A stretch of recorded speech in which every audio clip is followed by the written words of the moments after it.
Hi everyone, my name is Ana Sofia and my partner Daniela and I are gonna present our final project called Books and Their Existence Problems. Woo!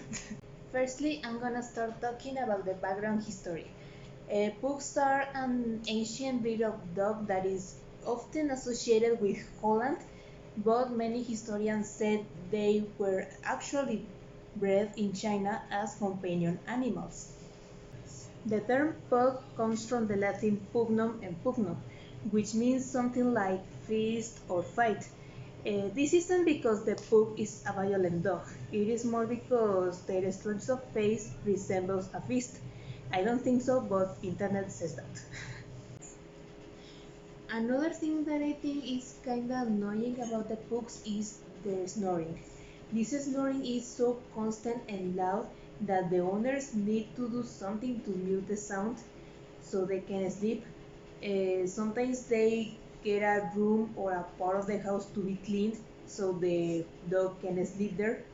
And this snoring is a consequence of them having a short muzzle and is the cause of them not doing well in hot and humid weathers. Hi, I'm Dani, and now I'm going to talk about breeding problems that pugs could have. To start, we have to say that pugs are part of brachycephalous dogs. It means that they have an squashed nose, and it's not a lie that these dogs have breeding problems. To be honest, they are an anatomical disaster.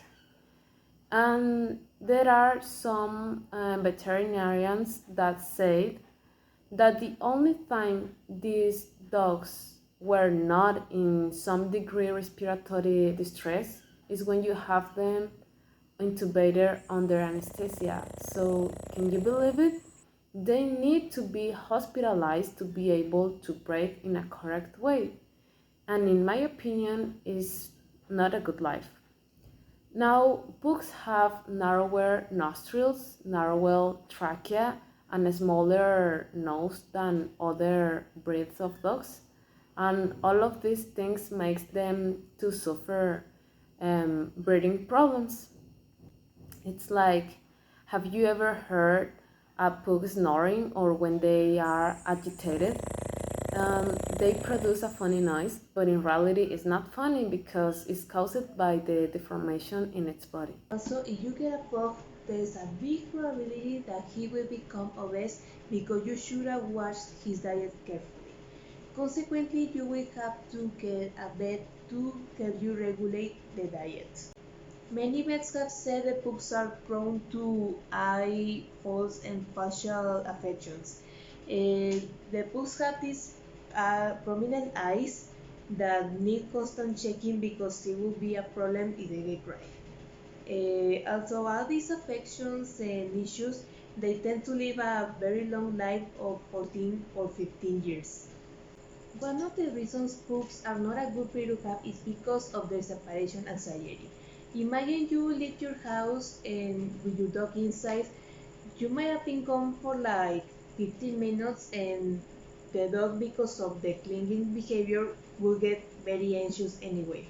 Finish, we have to mention that they have their own autoimmune brain disorder that is called pug dog encephalitic, and it causes an inflammation of the brain, and it's a fatal disease in small breed dogs. So it's estimated that 1.2% of pugs will die from this disease. Now, pugs have a large amount of skin that is wrinkled on the head. It occurs because of the condition that I mentioned at the beginning that they have, and is the result of the difference between the size of the pug's muscle and the skin that cover it, because they have a small head and they have a lot of skin, and it can cause different diseases in the skin of the dog. For example, the skin fold dermatitis that occurs um, caused by the contact of the skin, the hair, and other skin secretions. and cause an irritation in the skin that can be painful for the dog. In conclusion, if you are an owner of a pug, you should have known all the cares that they need to keep them happy and healthy, and all this information is to think twice before having one.